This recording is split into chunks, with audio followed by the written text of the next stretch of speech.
திருப்பாவையின் 5ஆம் நாள் பாசுரம் இன்று மாயனை மன்னு வடமதுரை மைந்தனை என்ற அற்புதமான பாசுரம். எம்பெருமான் வராக அவதாரம் எடுத்தபோது பூமிதேவி தான் பெற்ற உபதேசத்தை மனதிலே வைத்துக்கொண்டு இதோ இப்பொழுது ஆண்டாளாக அவதரித்து நாம் எல்லோருக்கும் அந்த உபதேசத்தை இந்த பாட்டின் மூலம், இந்த பாசுரத்தின் மூலம் சொல்கிறாள்.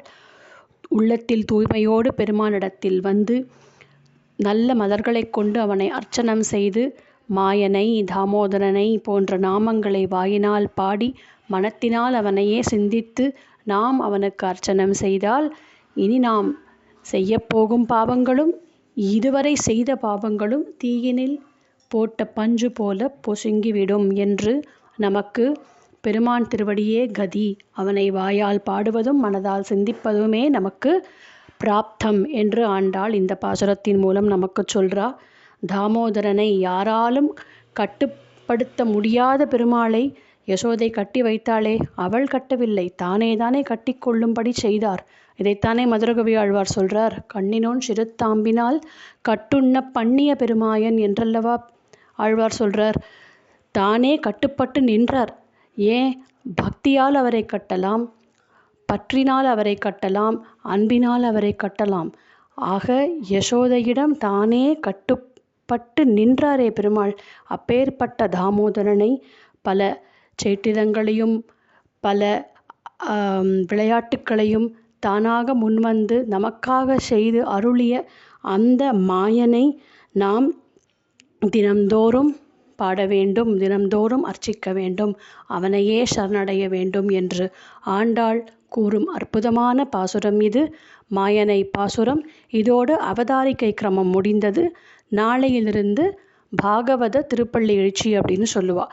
அதாவது தன் கோபிகைகளை, தன் தோழிகளை ஆண்டாள் எழுப்பும் பாசுரம் நாளையிலிருந்து. அதையும் நாம் அனுபவிப்போம். ஆண்டாள் திருவடிகளே சரணம். ஸ்ரீமதே ராமானுஜாய நமஹ.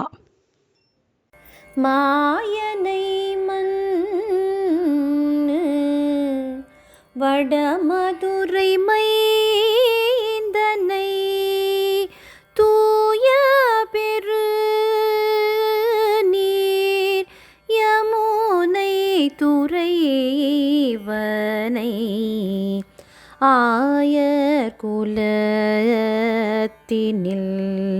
தோன்றும் அணி விளக்கை தாயை குடல் விளக்கம் செய்த தாமோதரனை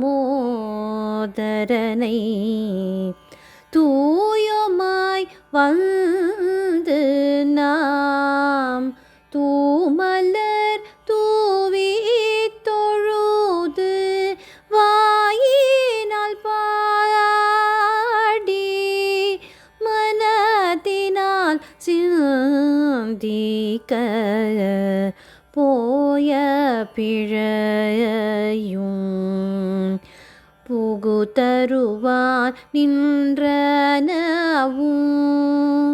தீயினில் தூசாகும்